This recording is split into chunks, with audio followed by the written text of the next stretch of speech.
நேரம் நல்ல நேரம் யூடியூப் சேனலுக்கு உங்களை அன்புடன் வரவேற்கின்றேன். வரக்கூடிய குரு பெயர்ச்சிக்கான பலன்கள் சிம்மம், கன்னி, துலாம், விருச்சகம் இந்த 4 ராசிக்கான பலன்கள் என்னென்ன அப்படிங்கிறத பற்றி தான் இந்த வீடியோவில் தெளிவாக நம்ம பார்க்க போகிறோம். ஏற்கனவே நம்ம சேனலில் மேஷம் முதல் கடகம் வரை உள்ள ராசிகளுக்கான பலன்கள் நம்ம போட்டிருக்கோம். பார்க்காதவங்க தாராளமாக போய் பாருங்கள். முதல்ல சிம்ம ராசிக்காரர்களுக்கு இந்த குரு பெயர்ச்சி பலன் எப்படி இருக்கும் அப்படிங்கிறத பார்த்துடலாம். 5 குடையவன் 11ல் வருவதால், அதாவது உங்கள் குரு பகவான் உங்கள் ராசிக்கு 5க்குரியவன், அவர் 11ல் வராரு. அந்த 11ல் வர்றதுனால முன்னுக்கு வரும் எண்ணம் மேலோங்கும். குழந்தை பாக்கியத்திற்காக காத்திருப்பவர்களுக்கு இது ஒரு பொற்காலம் அப்படின்னு தான் சொல்லணும். இந்த மே மாதம் 15ஆம் தேதிக்கு மேலே நீங்கள் குழந்தை பாக்கியத்திற்காக ட்ரீட்மெண்ட் பார்க்க போகிறேன், இல்லை பரிகாரம் பண்ண போகிறோம், இல்லை இயற்கையான முறையிலே குழந்தைகளுக்காக காத்துட்ருக்கோம் அப்படின்னு நினைக்கிறவங்க எல்லாருக்குமே பாசிட்டிவ் அப்படின்னு வரக்கூடிய ஒரு பொற்காலம் அப்படின்னு தான் சொல்லணும். இந்த மே 15 அடுத்த வருடம் மே மாதத்துக்குள்ளே இந்த ஒரு வருட காலம் குழந்தை பாக்கியத்திற்காக காத்திருக்கக்கூடிய சிம்ம ராசிக்காரர்கள் 75% கண்டிப்பாக எல்லாத்துக்கும் பாசிட்டிவ் குழந்தை பாக்கியம் கிடைப்பதை கண் கூட பார்க்க முடியும். அது மட்டும் இல்லை, சொத்து பிரச்சனைகள் தீரும், வெளிநாடு யோகம் அமையும். 7ஆம் வீட்டில் ராகு வருவதால் அதீத கவனம் தேவை. 7ஆம் வீட்டில் வரும் ராகு பகவான் என்ன செய்வார் அப்படின்னு பார்த்தீங்கன்னா, தேவையில்லாத சின்ன சின்ன சிற்றின்பம் அப்படின்னு சொல்லுவாங்க. இப்போ நம்ம வயிறு முழுக்க சாப்பிட்றோம், இருந்தாலும் ஒரு ஃபாஸ்ட் ஃபுட் கடையை பார்த்தோன்னா அதை சாப்பிடணும் போல் ஆசையாக இருக்குப்பா. தேவையற்ற ஆசைகளை உருவாக்குவார். அந்த ஆசைகளை நம்ம அதற்கு செவி சாய்க்கும் போது கண்டிப்பாக அது நமக்கு கெட்ட பேரில் கொண்டு வந்து முடியும்.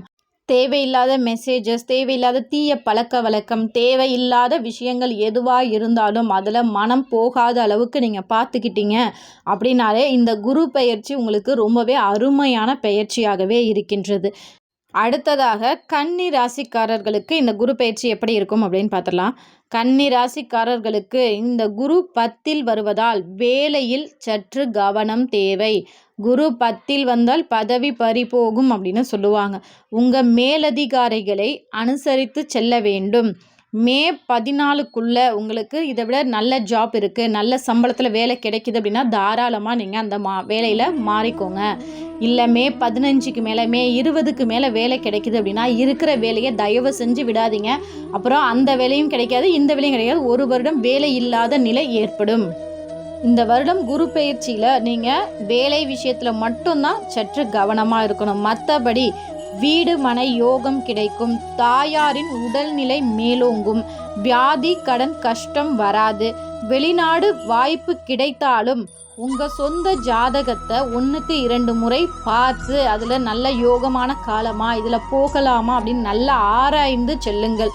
வெளிநாடு யோகம் கிடைத்து நீங்கள் செல்லும் பட்சத்தில், உங்களுக்கு யோகம் இல்லாத பட்சத்தில் நீங்கள் சரி வெளிநாடு யோகம் கிடைக்குதே நம்ம போவோம் அப்படின்னு சொல்லி போகும்போது அங்கே ரொம்பவே கஷ்டப்படுவீங்க. அதனால் இந்த 1 வருஷ காலம் வெளிநாடு யோகம் வந்தாலுமே நல்லா ஆராய்ந்து முடிவெடுங்கள்.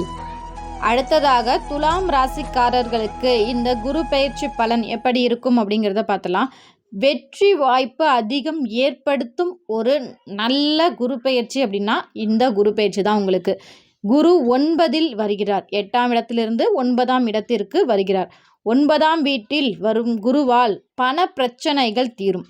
அந்த 9ஆம் இடத்திற்கு வரும் குரு எந்தெந்த இடங்களை பார்க்கிறார் அப்படின்னு பார்த்தீங்கன்னா, 5ஆம் இடம், 1ஆம் இடம், 3ஆம் இடம், இந்த 3 இடங்களை பார்க்கிறார். உங்கள் முயற்சி மேலோங்கும், உடல் ஆரோக்கியம் பெறும். அது மட்டும் இல்லை, 5ஆம் இடம் பூர்வ புண்ணிய ஸ்தானம். குரு எந்தெந்த ராசிக்கு இந்த 5ஆம் இடத்தை பார்க்கிறாரோ அந்தந்த ராசிக்காரர்களுக்கு கட்டாயம் குழந்தை செல்வத்தை வாரி வழங்க இருக்கிறார் இந்த குரு பகவான். அதனால குரு பகவானின் அருளால் இந்த வருடம் கண்டிப்பாக உங்களுக்கு குழந்தை பாக்கியத்திற்காக காத்திருப்பவர்களுக்கு குழந்தை பாக்கியம் கிடைக்கும். ஆனால் நீங்கள் சற்று ஒரு டாக்டர்கிட்ட போய் ஒரு முறை நீங்கள் உங்கள் உடல்நிலையை, உங்களுடைய உடல்நிலை, உங்கள் மனைவியின் உடல்நிலை இருவரையும் பரிசோதனை செய்த பிறகு நீங்கள் குழந்தை பாக்கியத்திற்கு முயற்சி செய்யும்போது கண்டிப்பாக 100% உங்களுக்கு பாசிட்டிவ் ரிசல்ட் கிடைக்கும். சொத்தில் இதுவரை இருந்து வந்த பிரச்சனைகள் தீரும். திடீர் அதிர்ஷ்டம் ஏற்படும். வண்டி வாகன யோகம் ஏற்படும்.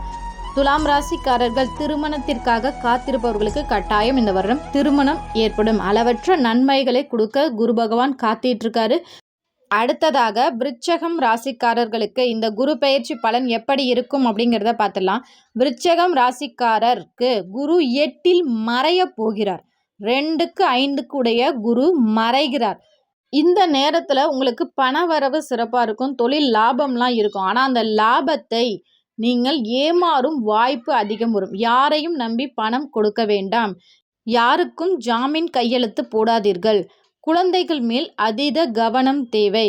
குழந்தைகளின் குறும்புத்தனம் அதிகமாகும். உணவு விஷயங்களிலும் கவனம் தேவை. தேவையற்ற உணவுகளை தவிர்ப்பது நல்லது. இந்த நேரத்தில் அதிக நீர் ஆகாரங்கள் எடுத்துக்கொள்வதும் ரொம்பவே சிறப்பு. இந்த குரு பயிற்சியில் உங்களுக்கு ஒரு நல்ல சிறப்பான ஒரு விஷயம் என்ன அப்படின்னு பார்த்தீங்கன்னா, குருவுக்கு எப்போதுமே பார்வை பலம் அப்படிங்கிறது அதிகம். இது குரு பகவானுக்கே உரிய ஒரு சிறப்பான விஷயம். குரு உங்களோட 4ஆம் வீட்டை பார்க்கிறார். 4ஆம் வீட்டில் இப்போ யார் இருக்காங்க அப்படின்னு பார்த்தீங்கன்னா, ராகு இருக்கிறார். அந்த ராகு என்ன பண்ணுவார் அப்படின்னு பார்த்தீங்கன்னா, பொதுவாக ஒரு ராசியில் 4ஆம் வீட்டில் ராகு வந்தார் அப்படின்னா, அந்த ராசிக்காரர்களின் பெயரை ரொம்பவே கெடுதல் பண்ணி விட்டுருவார்.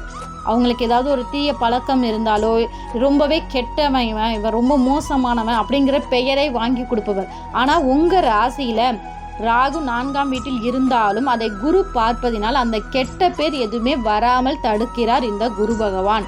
அதனால் உங்களுக்கு நல்லது தான் நடக்கும். ஆனால் பண விஷயத்துலையும் குழந்தைங்க விஷயத்துலையும் கண்டிப்பாக கவனம் தேவை. கண்டிப்பாக இந்த வீடியோ உங்களுக்கு பயனுள்ளதாக இருக்கும் என்ற நம்பிக்கையில் மற்றொரு வீடியோவில் சந்திக்கிறேன். நாளைக்கு மீதமுள்ள 4 ராசிக்கான வீடியோ வரும். கண்டிப்பாக இந்த வீடியோ உங்களுக்கு பயனுள்ளதாக இருக்கும் என்ற நம்பிக்கையில் மற்றொரு வீடியோவில் சந்திக்கிறேன். நன்றி, வணக்கம். நேரம் நல்ல நேரம். இது உங்கள் வாழ்க்கைக்கான பொற்காலம். நன்றி, வணக்கம்.